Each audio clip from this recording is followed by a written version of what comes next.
குழந்தை சிரிப்புள்ள பேசுதா இமயமல்ல போல மாசுதா மனச பறிக்கிற கிரேசுதா ஜெனசி ஒன்ன பத்தி பேசுதா. Hey guys, welcome to our channel and welcome to our mobile editing template. So mobile template போட்டு ரொம்ப நாள் ஆகுது. Coolie power house song PC editing பயங்கர வைரலாக போயிட்டுருக்கு நம்ம சேனலில். ஸோ மொபைல் எடிட்டர்ஸும் நிறைய பேர் நம்ம சேனலை ஃபாலோ பண்ணுறீங்க. ஸோ அவங்களுக்காக தான் இந்த டெம்ப்ளேட்டு. ஸோ நம்ம டெம்ப்ளேட்டை கீழே டிஸ்கிரிப்ஷனில் லிங்க் இருக்குது, அதை பர்ச்சேஸ் பண்ணிவிட்டு ஸோ கூலி சாங் .kind அப்படின்றத லாங் ப்ரெஸ் பண்ணி செலக்ட் பண்ணிக்கோங்க. செலக்ட் பண்ணிவிட்டு கீழே மோர் ஆப்ஷன் இருக்கும். மோர் ஆப்ஷனில் ஷேர் அப்படின்ற ஒரு ஆப்ஷன் இருக்கும். ஸோ அந்த ஷேர் கொடுத்தீங்க அப்படின்னா உங்களுக்கு இங்கே கைன் மாஸ்டர் லோகோ காட்டும். ஸோ அதை கிளிக் பண்ணாலே டேரெக்டாக ஈஸியாக இம்போர்ட் பண்ணிடலாம்.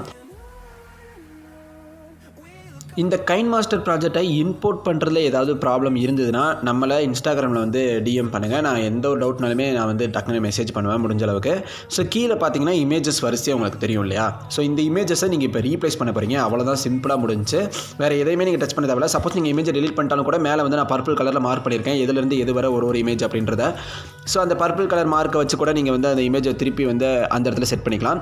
ஒன்றுமே இல்லை, இந்த இமேஜை கிளிக் பண்ணிவிட்டு ரீப்ளேஸ் அப்படின்னு ஒரு ஆப்ஷன் இருக்கும். ஸோ அதை கிளிக் பண்ணிங்க அப்படின்னா உங்களோட ஃபோல்டர் வரும். அங்கே உங்களோட இமேஜ் மெயினாக வந்து பிளாக் அண்ட் ஒயிட்டில் இருக்கணும். ஸோ அது வந்து சேஞ்ச் பண்ணுறது ஈஸி, எல்லாருக்கும் தெரியும்னு நினைக்கிறேன். தெரியாதவங்க இன்ஸ்டாகிராமில் கேளுங்க, அதுக்கு நிறைய வெப்சைட்ஸ்லாம் இருக்குது. அதில் போய்ட்டு நீங்கள் பிளாக் அண்ட் ஒயிட்டில் கன்வெர்ட் பண்ணிக்கலாம். இல்லை பிக்சார்ட் ஆப் இருக்குது, அதில் கூட நீங்கள் கன்வெர்ட் பண்ணிக்கலாம். இப்போ வந்து பார்த்தீங்கன்னா உங்கள் இமேஜ் பெருசாவோ சிறுசாவோ இருந்தால் இந்த மாதிரி ஆயிரும் ப்ராப்ளம். ஸோ இப்போ என்ன பண்ணுறேன்னா 2 கீ ஃப்ரேம், நான் ஃபஸ்ட்டு ஒரு கீ ஃப்ரேம் வச்சிருக்கேன், லாஸ்ட் ஒரு கீ ஃப்ரேம் வச்சிருக்கேன். ஸோ ஃபஸ்ட்டு கீ ஃப்ரேமுக்கு கொண்டு வந்துட்டு ஃபஸ்ட்டு இந்த இமேஜை சைடில் கிராப்பிங் ஆப்ஷன் மூலியமாக ஃபுல் இமேஜை கொண்டு வந்துக்கோங்க. வந்துட்டு நீங்கள் இந்த வீடியோவை ரீப்ளேஸ் பண்ணி எடிட் பண்ணுறதுக்கு முன்னாடியே ஒரு இமேஜும் எங்கேருந்து எங்கே போகுது, லெஃப்ட்லேருந்து ரைட்டு போதா ரைட்லேருந்து லெஃப்ட் போதான்றதை நோட்டீஸ் பண்ணிக்கோங்க. இப்போ வந்து பார்த்தீங்கன்னா இந்த இமேஜ் ஃபஸ்ட்டு ஸ்டார்டிங்கில் இங்கே தான் இருந்து இப்போ சைடில் வந்து லெஃப்ட்டில் நகர போகுது. ஸோ இப்போ நான் என்ன பண்ணுறேன், கடைசி ஒன்றுக்கு போகிறேன். அங்கே பார்த்தீங்கன்னா அங்கே வந்துட்டு லெஃப்ட்டில் நகர்ந்த மாதிரி கொஞ்சம் லைட்டாக இந்த சைடு வச்சுக்கிறேன்.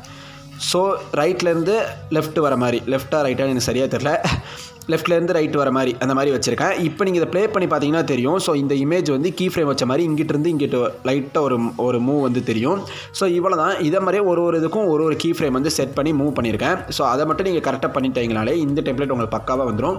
இந்த டெம்ப்ளேட்டில் எந்த ஒரு டவுட்னாலுமே பார்த்தீங்கன்னா இன்ஸ்டாகிராமில் கேளுங்க, நான் வந்து உங்களுக்கு டிஎம் பண்ணுங்கள், முடிஞ்ச அளவுக்கு ரிப்ளை பண்ணுவேன். அண்ட் ஆல்சோ நம்ம சேனலை மறக்காமல் சப்ஸ்கிரைப் பண்ணிக்கோங்க, ஃபாலோ பண்ணிக்கோங்க கைஸ். ஓகே, அடுத்து உங்களுக்கு பிடிச்ச குவாலிட்டியில் எக்ஸ்போர்ட் பண்ணிக்கோங்க.